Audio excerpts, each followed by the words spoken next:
With fall approaching soon, a lot of people are thinking of switching from their oil-fired furnace or gas furnace to a heat pump. It's a great decision. But if you're nervous that it's not going to keep up this winter, you're going to want to stay tuned to make sure you don't make the same mistake this customer did. So what we have here is a 4-ton Mitsubishi. This is the Smart Multi. The H2I means that it's a hyperheat model.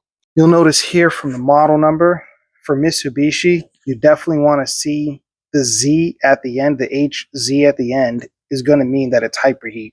Really important if you're trying to make sure that this thing is going to stay heating and cooling year round, especially in those single digit temperatures. So here we have a customer in Arlington, Mass that got a few quotes a few years ago and didn't go with the cheapest customer.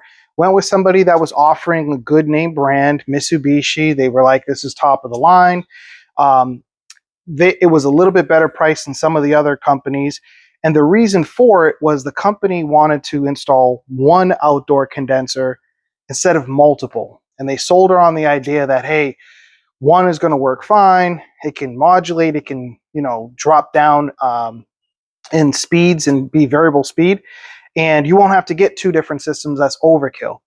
Well, a couple years in, really never seemed to do that great of a job at cooling or heating year round. Their energy bills were insanely expensive and they just were frustrated. And at the end of the day, a couple years later, they called us out and we explained the situation where you had 7 indoor heads all trying to work off of just one outdoor condenser. And it is true, these condensers can modulate down. They are variable speed, but only so much. You're going to take a 4-ton system, but what if you only have one 6,000 BTU head running, or one 6,000 and one 9,000, right? That's not enough for this to modulate all the way down that low. And then you're going to start running into short cycling. You're going to start running into it bleeding heat into other zones. You're going to run into compressor failure, which is what she found here. And ultimately, you're going to have to replace the system or add to it or do something that's going to cost more money than if you did it right in the beginning. So typically at Green Energy, when we go to a home, the first thing we do is find out exactly what the customer wants. Do you want this to just be like a partial heating system where you're going to use your existing gas or oil or propane fired system when it gets really cold and use this on more moderate temperatures? Or are you looking for a whole home application? And then if you're looking for a whole home application, we're going to do what's called a manual J heat loss analysis. And that's going to tell us how many BTUs does this need when it gets really cold outside? How many BTUs or how much heat does this house need when the temperatures are at like 9 degrees or 5 degrees outside? Big, super red flag if your contractor does not show you this report or prove that he sized it according to this report. Okay? What typically happens a lot of times is contractors are lazy and they're just going to throw whatever size at you. Most of the time it's going to be grossly oversized and you're going to pay for it in more expensive energy bills because the system will short cycle, or it might be undersized. Or in this case, it's not either of those. It was actually sized correctly, but trying to put all of these heads on one unit, I'm not a big fan of. And it's funny, Mitsubishi isn't a big fan of it either. When you look at their manuals and the classes that they have, they actually do recommend each floor having its own separate condenser because each floor is going to be a separate climate. In addition, having multiple outdoor units is going to give you redundancy. Let's say one of the systems, let's say you did 2-ton systems, right? One of those condenser fails. Great. You still have some heat in the interim, right? In addition, one big 4-ton system trying to modulate down because you're only running a couple outdoor unit or a couple indoor units versus 2 smaller ones, they have to modulate much less. This means less short cycling. This means more energy savings. This means longer longevity of the systems over the life of the unit, which saves you more money over the life of the system.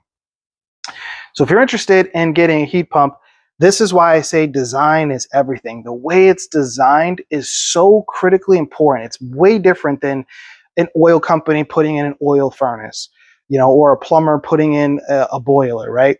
You can oversize them. Yeah, you're going to spend more money, but the thing will work and it could probably last you 15, 20 years. That's not the case with heat pumps.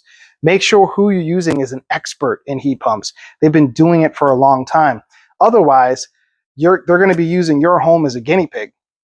At Green Energy, I tell customers the same thing. We started in 2011, and since 2011, we were putting whole home heat pumps in before it became popular and really cool. What we found was all of the mistakes that we were making back in 2012, 2013, I'm seeing contractors doing it now. And so you have to decide for yourself, like sometimes you might save a few $1,000s picking an oil company that's putting in heat pumps now, let's say, right? Or some brand new company that just started up recently.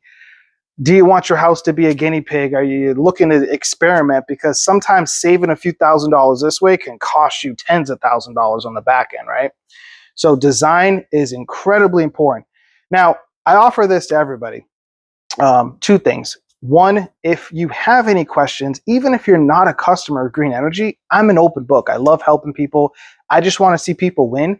And I really, truly believe in heat pump technology. So even if you're like, hey, listen, I got a quote, I already have a company that's doing it, I don't want to work with your company, but would you take a second look and just make sure the application's right? I'd be more than happy to. That's info@greenenergymech.com. That'll come right to me.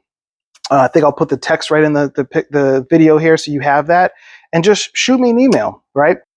Another avenue for you is a free resource on Facebook. It's a support group for customers that are looking to put heat pumps in their home, looking to navigate MassSave, looking to get instant rebates. You could do all of that by becoming a member at the Mass Heat Pump and MassSave support group right on Facebook. Just apply there. You can ask whatever questions, put out maybe some different quotes that you had, manual J's that maybe people took, and make sure that you're super comfortable and confident with the installation that you're going to get and the design you're going to get for your heat pumps. So hopefully that helped. Don't make the same mistake. I'm not a big fan in one big outdoor condenser to do your entire home. In this case, bigger is not better. Get multiple outdoor units, spread the load around, and watch how you're going to love the winters when it gets really cold outside and people complaining about their heat pumps costing them a ton of money or breaking down. You're going to be sitting nice, cozy, and toasty. So if you're interested in a heat pump installation, give us a call. We're local. We're fast. We're experts at it. We've been doing it for over a decade and a half at this point, and I'd love to help you out and see you win. Thanks.